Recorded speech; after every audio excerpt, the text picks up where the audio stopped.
Ček Vojtána vám pohádku o Woodlinkovi. Chcete? Tak poslouchejte. A dál?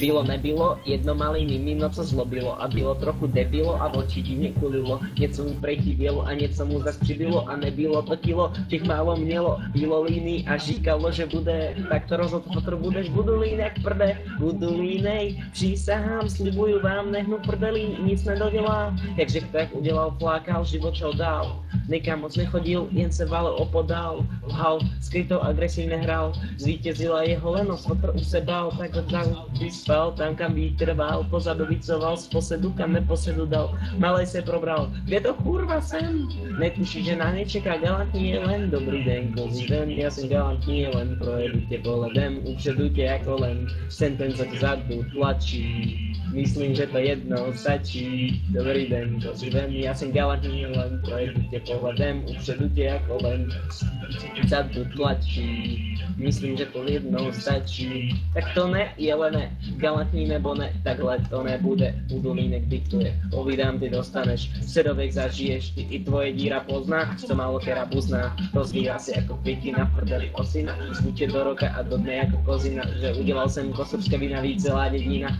tvoje šance jediná je zdrhnout, pokud povídám a jsem malý muž s velkou duší, spode všetnou stojí srnu kámo, tato tušíčeku moje uši jsou jak satelity, co tvůj signál ruší.